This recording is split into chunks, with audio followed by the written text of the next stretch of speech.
The food service, hospitality, and retail industries are evolving in ways you've never heard of until now. Hosted by global industry technovator Rob Grimes and powered by the IFBTA, Tech Bites is your go-to podcast, putting technology innovation and trends on the menu. Well, welcome to a Tech Bites from the Hospitality Tech Expo, which is part of like 6 different expos here at the XL Center in London. And this is an annual event, and you always have great conversations here. And today I'm going to have a conversation with Ayesha Ansari, who is with Harri, a friend of ours from the US, but a friend from the UK as well. And Ayesha works as the product director for AI and analytics. So welcome to Tech Bites. Thank you so much. Thank you, Rob, for having me. So just to sort of start, I learned that you're with Harri now for about 8 months, right? So you obviously must have done something before, and that will lead us to how you ended up at Harri. So what did you do before? Yeah, so this is my first hospitality software gig. Before that, being in London, I guess the crux of it, I have been in the financial services. So I started my journey at JP Morgan, was at a decade there, and that's where my passion for analytics and product came across. And then I joined Sage about 2.5 years ago, and I got a similar role, but I did AI and analytics, this course for accountancy and payroll. Okay, so you're in a number of different areas. Now you're trying to say that this is your first time in the hospitality industry? That's right, yeah. Do you eat? Oh, yeah, of course. Have you stayed at a hotel? Yes, of course. So I don't think you're new to hospitality. No, but I guess working in the hospitality. Right, but the interesting thing is that when you're going to work in the hospitality industry, that the idea that you're a customer first and you actually understand it from one side, because I tell people all the time, all of us are customers, right? And so your perspective in what you're doing and the service that might get as a result of your efforts working with Harri is the end result. You understand that. Absolutely. And that's what makes my job easier, because every time I'm going to a restaurant or a drive-through, I can make the connection. Now, after working at Harri, I'm almost like, well, what do you use for your workforce management software, and how is it going, and how do you do talent? And that really helps me understand the end user, which obviously translates into our platform. So are you looking at things? So if you go into a restaurant today, do you look at things differently? Are you getting an understanding of what's going on in the business now from a whole different perspective? 100%, because my first ever job was actually at Pizza Hut. So I was that receptionist, taking those calls, trying to See, this isn't your first job in hospitality. First corporate jobs. I must correct myself. You're quite right. Pizza Hut's great. Pizza Hut's great. But now, that was 15, 20 years ago. Things were very different. The platform was different. Of course, I remember my manager on the side screen in a whole micro system, trying to manage, shifts off, me trying to say, hey, give me that overtime, please. I need it for my university, etc. To now actually seeing a platform like Harri and many other competitors, how things have changed has really changed my perspective, to then obviously going in the restaurants, the cafes, and seeing how they're managing them, right? Having the conversations, what's stressing them out, etc. It's really changed my perspective. So is your background though, after you stopped delivering and serving pizzas, yes, is your background, you said you were with Sage and JP Morgan, right? Mm-hmm. Yeah. So in each of those jobs, I look at Sage as an accounting company, but obviously when you look at accounting, you have payroll and things like that. Were you a specialist on the HR payroll side of Sage?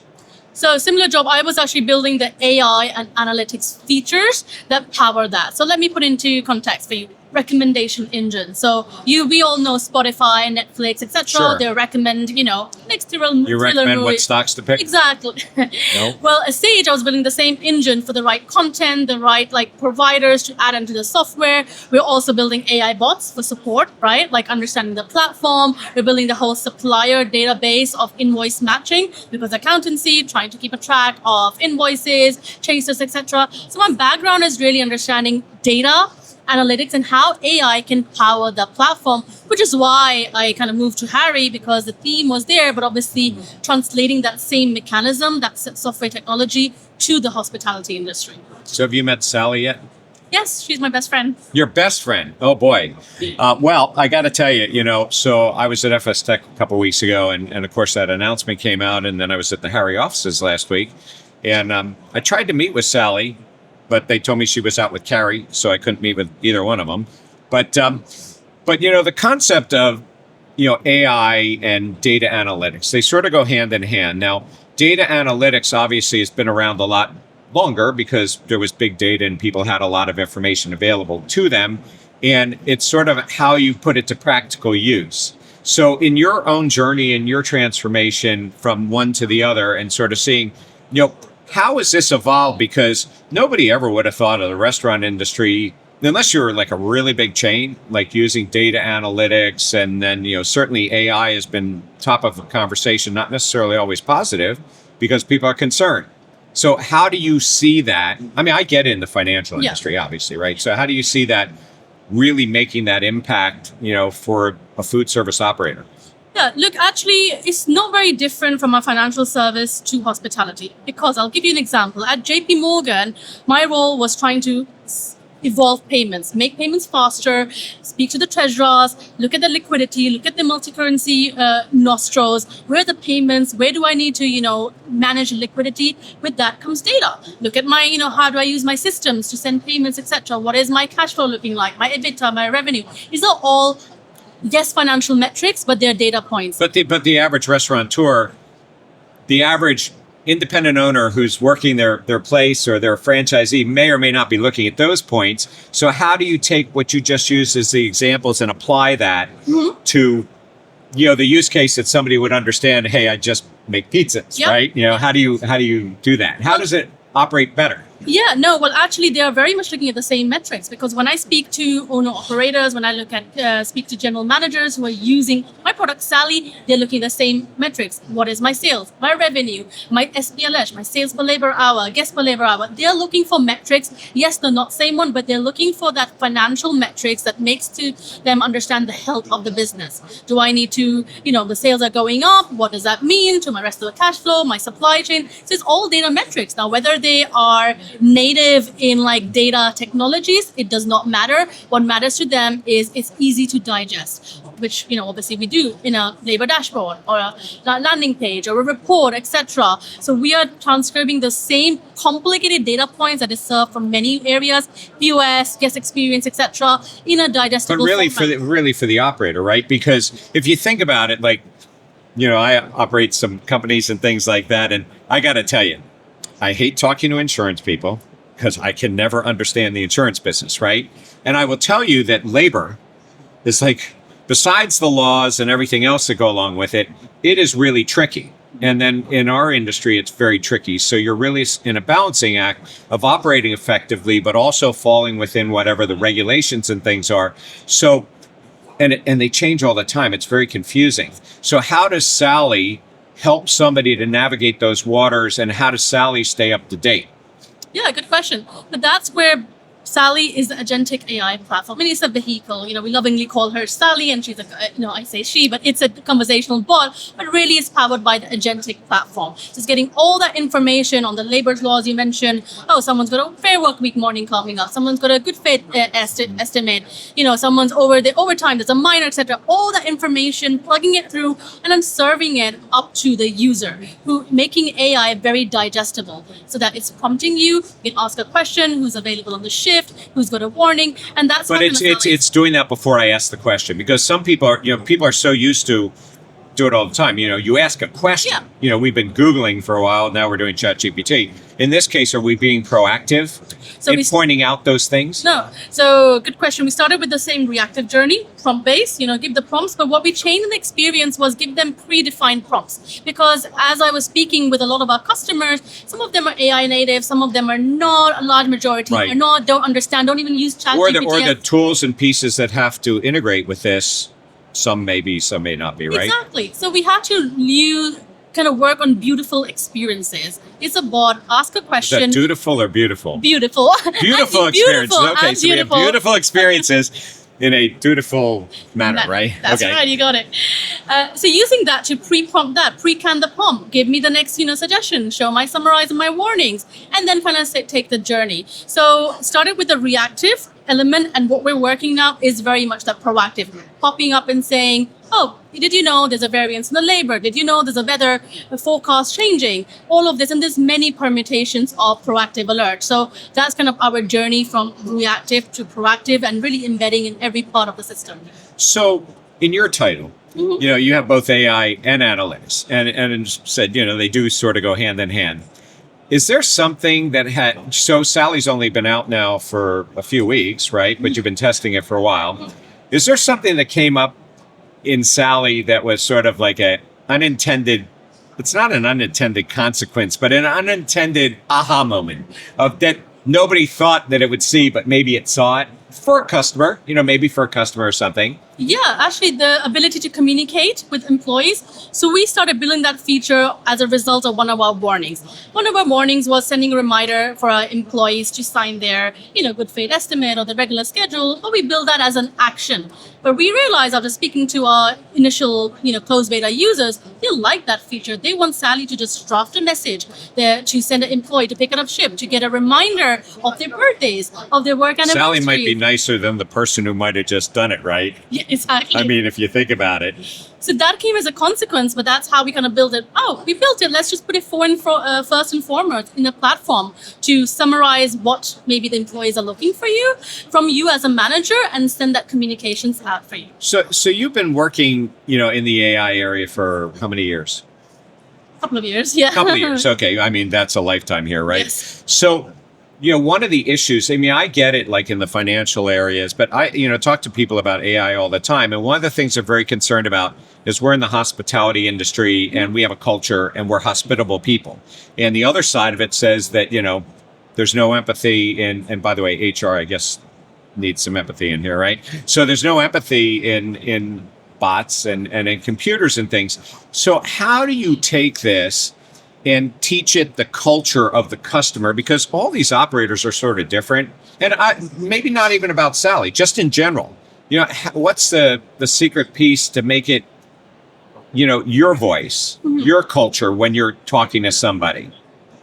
Yeah, so I think first of all, it's getting trained on the Harri platform language already. So we've got a lot of UX writing people. So everything that Salli's saying, from the welcome message to how it was responding to the next action, is very specific language that we use that is not monotone, but is there to assist and ultimately put you in the driving language. And very much so, I'm going to double click on that kind of narrative you talked about, AI and taking over hospitality. Right. I just did a talk on that very, very subject earlier ago, because we don't believe that AI is going to take over the hospitality industry because of the very fact that it's a very people-driven business. So people need to be on the front line, talking about your allergies, your specific needs, giving that delight. And therefore that AI we are using that AI for the administrative perspective of the business. The managers, whether it's making schedules, reporting, etc., the AI or Salli can go and get that quickly done for you so that you can be in front of the house, talking to your team, talking to customers, talking about new menu items. So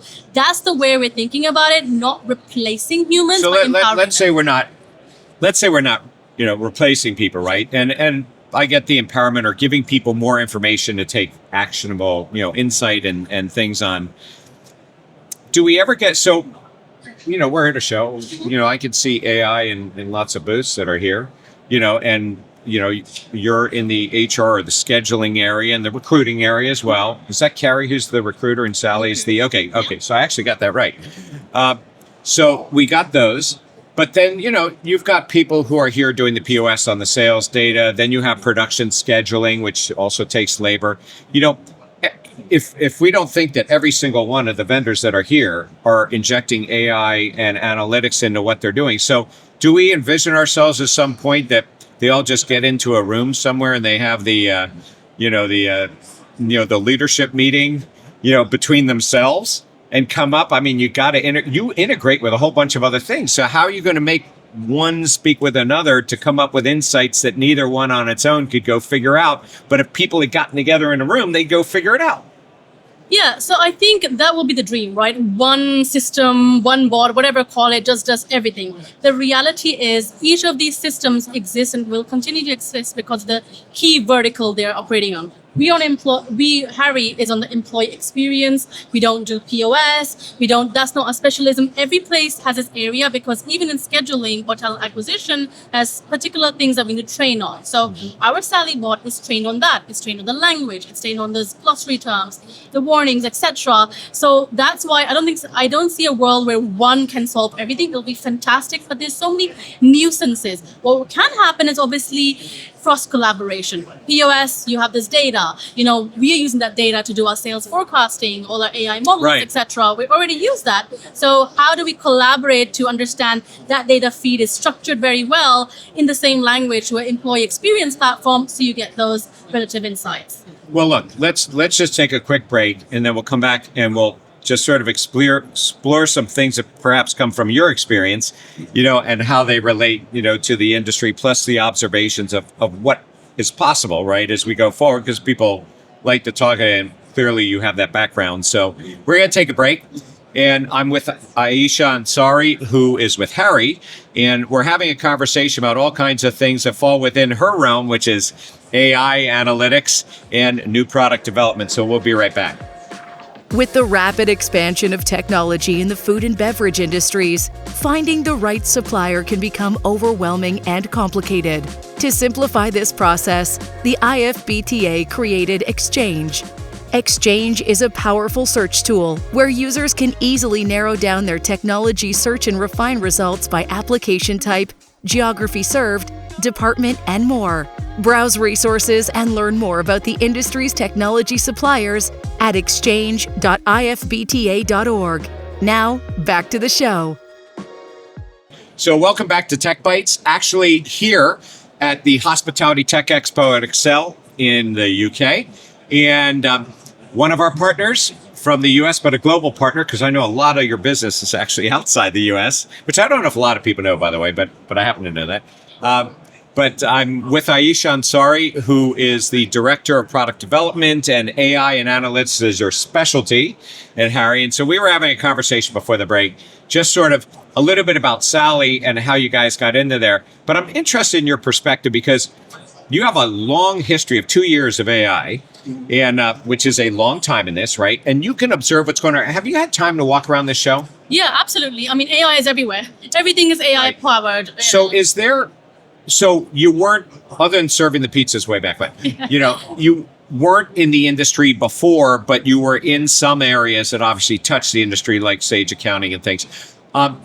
So is there an observation? Is this industry like right on top of it, or are we really behind? Or, what is your view, just even here, just walking around and seeing, what the opportunity is?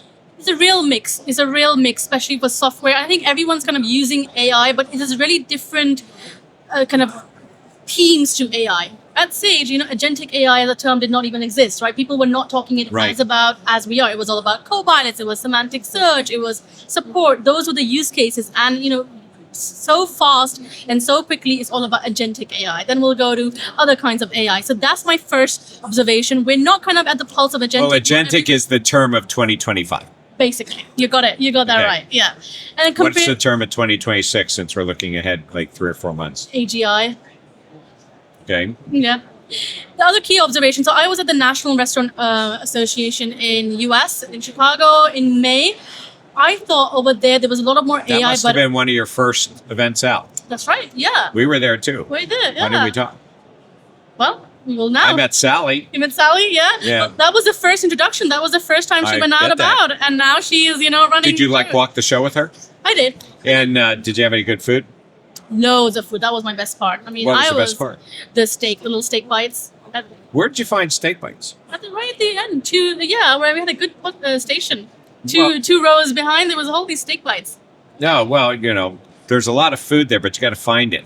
You got to find There's some that comes as some, but that was your first time there. That was my first time. I was pleasantly overwhelmed because it was probably 5 times, probably more the size. You got everything, right? Not just software, but the robotics, the inventory, all of that AI in different elements. Back to your kind of question a little bit, AI was there, but the robotics was a lot less on the software. Here, obviously, I've not scanned the whole plot, but this is more software. I'm seeing more AI in the software, at least talked about. Well, you in had the UK. cooking equipment there. So as soon as you start having cooking equipment in operations, you're going to have that here. There is some of that here, but you're sitting right in the middle of a tech pavilion. So that does take us back to that question: is this industry on top of it, or are we lagging behind? And also through, I guess it's who you talk to. I mean, I would guess the people you talk to are probably understanding and all for it. But what about that street operator?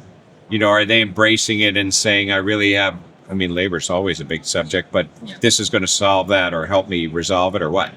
Yeah, so I think historically, the hospitality sector has been behind AI, but the good thing is they have got a realization and they're much open to experimentation. So, for example, Keegan, Well, they can move quicker. They can move quicker, and they're not shy. You're going to talk about Keegan? Yes, Keegan. Oh, we're not talking about no, Keegan. No, he's great. Oh, okay. We know Keegan. You know Keegan? Of course, Did you we know watch Keegan. his talk at the FS Tech? He was up with Dave's Hot Chicken. Oh, don't tell me that. No, We were at FS Tech, but your booth was right next to the IFBTA booth, and I mean the wall was here. And I said to Jason and some of the guys, I said, "This is like, a coincidence. Nobody set this up. You were right there." But I didn't see his talk, but I've seen him talk. I've seen Luke talk before. But anyway, you were saying. Yeah, so Dave's Hot Chicken, by the way, great chicken. I love that chicken. Was that Leon? Yeah, Yep. Leon. We've had him on. Yeah. So he was talking about, and that's Leon's great for us, a great partner. He is up for AI experimentation. That was the whole talk and our conversations with him. And he's tried the robotics element, the AI powered voice bots, etc. But he's open. The hospitality, that's the team. They're open to trying. Talk about Jersey Mike's. Actually, Jersey Mike's Kevin, who's been using Salli for a number of months in a number of his locations. Right. So they're very open to experimentation. But if you think about this, so I want to try to maybe figure out why that might be. So I might have a theory on that, just based on the examples that you're using. So our industry obviously has a lot of turnover, but has a lot of younger people. Almost everybody, a large percentage have worked, you too, have worked in the restaurant industry, right? Well, if you're bringing on younger people who are, using devices and phones and they're doing all these other things, they're already used to using a computer generated tool. As a matter of fact, they probably never don't use it, right? Yeah. So they're used to using it. So it wouldn't surprise me if we're talking about employees that way. But if you're doing customer facing, if you're talking about the customers, now you have different stages of customers, so what they're used to. And I don't know, do you have a perspective from here or the NRA show of customer facing use of technology and voice and things like that in there? Because maybe the employees are more acceptable. Yeah, we actually did a survey a couple of months ago asking this very question to our consumers. And surprisingly, 1 in 3 people said that they would not go to a fully AI automated restaurant. 95% said about they will give 1% 1-star rating to AI robotic restaurants. So from a customer were they specific in what areas? Would they feel that way if you're a full service restaurant, but you're taking a reservation? Because they certainly give AI voice bot reservations for airlines, for hotels. Yeah. So that might be different than taking an order. And then a kiosk or a drive-through might be something different, right? Yeah, I think there was in the news about McDonald's and their kiosks, right? 80% was they had to pull it out because it was just making the customers very, very frustrated. I go here on Oxford Street. I was at one of the shops over there and using their AI-powered scanning machine, and I did not like it, I'll tell you, because it was so much faff to just, scan, do everything myself, getting the robots doing it. So right. I can understand the frustration even when ordering as well. So I'm trying to get the nuance here very careful, right? So first of all, why did you guys do a study on this in that particular area? Because that doesn't have to do with back of the house and, employee scheduling and hiring and stuff. So why were you doing a study that was beyond where you were at? Yeah, great question. So we know that the hospitality sort of vein is very interconnected to good hiring, great scheduling, employee engagement, retention, and guest experiences. Ultimately, it's the guest experience And great guest experience goes back to like how well engaged are your employees? Why are they well engaged? Because great schedules, they are, happy, they're the skills, they're getting trained. How good are the managers? To understanding the staff element. You talked about staff. Yes, there's Gen Z, but actually there's a point where not all the staff is Gen Z, especially when you look at the manager level. It's not there yet. Yes, definitely the Gen Z will come to be that manager level, but right now you've got the big raft of age and area. So that's why we kind of wanted to understand. We know guest experience ultimately is triggered with all this employee engagement elements. So let's look at how guest experience starts with. What is the experience on the robotics or AI element, and what could a platform like us or should do with the realms of what we have control But you're also trying to figure out where the industry is going to go with it. So my theory on what you said earlier would be that people, even your high street, example that you're talking about the frustration of using it, not using it. And so the term frictionless comes up here. And so if it really becomes to the point where you and I don't have to sit here, we just have a conversation, digital conversation, right? Metaverse. Right. If we do that, right? But if that happens and it gets that good, that it just picks it up and understands what we're saying, is the issue the friction, but not the adoption and willingness to try the technology? Correct. I think people are willing to try it, but is the good, delightful experience that everyone should think about. Right. So if you look at history as an example in that, when people said they'd never use a kiosk, or they'd never, use the tableside ordering, or they'd never order online, right? And then sooner or later, they get used to using a kiosk at a bank, and then an airline, and then tickets, and then they go, so now all of a sudden it's okay to order on your own. You don't have to have a person on the other side. And then they get used to e-commerce and ordering online. So, I could see that they should be willing to adopt it, but perhaps what you're saying is that the industry's use so far has not made it easy. And first impressions, by the way, always matter. If you take Salli out on a first date, I hope you have a first impression that's a reasonable one, She better right? behave, I hope so. Well, she better like you. She'll like every customer, right? She'll like every operator. We'll be in great shape. But, but that's also a match. That's funny because as I'm saying that, I'm thinking to myself, but that has to do with culture too. And even Harri has a culture. What you've already described, you described it as, really focused on the person and their sentiment and how they're feeling, that type of approach, which may differentiate you, by the way, than people who are just generically doing, scheduling and things like that you're taking into account those things, right? So you also have to adapt and adopt the culture of the customer when you're programming it. And you're on that side and developing the product. So how do you make sure that you really have infused the way the customer would do it, not the way that you do it? And you do a Sage accounting system, you're using a Sage accounting system. You're not customizing it, right? Exactly. Accounting, dare I say. Yeah, so how do you do that? Because everybody's HR is different. Exciting. Exactly. Policy, procedure. Is understand the customer. So for example, live use case, one of my McDonald's users, Spanish is his first language. So that was a key feature of how he does everything in his platform. So he wants Salli to react in Spanish. Another person is very much fundraising, in Jersey Mike's is a big thing. They have special events that they have these fundraising elements. So understanding the culture of that, and that's a speak of the culture, but also how you operate in that, right? These events are really important to you. The charitable fundraising, how does your schedule connect of that to Salli, to Harri, to forecast, for example, better? How does Salli But everybody does those things differently too. Exactly. And the systems that they're using do it differently. Yeah, and they're used to a certain way. They're used to pulling 2 reports for here, put it into a chat GPT system, for example, do the communication.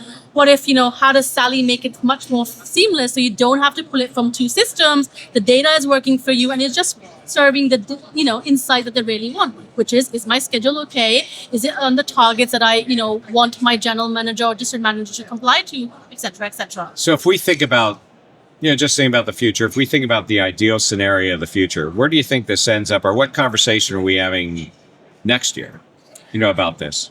Just in general, about AI in the industry and the interacting with the staff and the I guests? think AI is here to stay. It will at some point become it is we already won't talk table about it, stakes, right? right? We won't talk about it as much as the AI hype. It is just another tool. We've seen it in the past, right? Desktop versus cloud to, SaaS. All that will just fizzle down and be part of another feature. Like, already we used to GPT. Hey, let me just ask GPT or Gemini. It's already happened, right? So same thing will happen Right. to AI. The hype will go down and people will start just using and developing it table stakes in any part of whether it's software, hardware, whatever kind of the area they work in. So did you say you actually walked this whole show? Not you follow just it, but that's going to be exactly what I'll do after our conversation. Okay, so you'll be here tomorrow too? Yeah. Okay, so is there any particular area you're planning to go visit? Just some of our competitors always, but also some of the other solutions that integrate to see how can we partner with them or vice versa, and see where's the friction And that's point. within your realm as well, right? Yeah, integrations Well, because yeah. we're getting that information for sales forecasting, for putting in our reports, etc., and seeing, learning, collaborating. Obviously, I joke about that earlier, competition, but everyone's kind of solving problems, and these products coexist. So So you're going to walk off the tech space carpet and go somewhere else in this building? somewhere else in the building. Well, I don't know. In this space, is there something you want? Like last year in March, there was a whole plant-based section, not at this show, the other show. Went to see that. I was sort of curious what they were coming out with because they're a little bit ahead of the game. Definitely. I haven't tried much of the food here. I did a lot of that in NRA. It was fantastic. So definitely want to see what kind of food is around here. Some of my teammates got me some pizza, so that was great. But I'm sure I can try some new recipes. Well, whenever I go to a trade show in a city or a big hall like this, I always look to see what's here. And as I was walking in, I don't know if you noticed this, but there apparently is a drone and autonomous vehicle thing going on in this building. I think it's at Hall 10 or something. I'm not sure, but I'm just thinking about, okay, let's go down there and see what that is. And I'll talk my way in just to see what it is. Because, sometimes you pick up things from the other industries that you're working in and same with us, right? In fact, someone had a hologram person on their booth earlier. There are two of them here. There are two. Yeah, that was There are pretty two. cool. Yeah. Yeah, so you'll have hologram Salli, who's going to do this interview next week. Well, we'll have it. You are it's a hologram, and I'll be a hologram. We'll interview Salli next time, not me. Well, we possibly could do that. Well, listen, it's been a pleasure, having you, Ayesha Ansari, who is with Harri and Salli and Carrie, but here at the Hospitality Tech Expo at Excel. And it's a pleasure having the conversation with you. I'm sure we will do it again and compare notes, and maybe you can bring your best friend along with you at that time. But thank you for joining us on Tech Bites. This podcast is brought to you by the International Food and Beverage Technology Association. The IFBTA is the industry's voice of food service, hospitality, and retail technology, providing thought leadership as your single, impartial, and go-to resource. The IFBTA offers in-person and online communities to connect with your peers, the exchange, an all-encompassing global technology resource, and an industry-wide professional education and certification program. The bottom line is the IFBTA is your place to gather, learn, and share in conversations like the one we're having today. Thank you for joining us on this episode of Tech Bites, powered by the IFBTA. I'm Rob Grimes, your host, and I look forward to taking our next bite of technology together.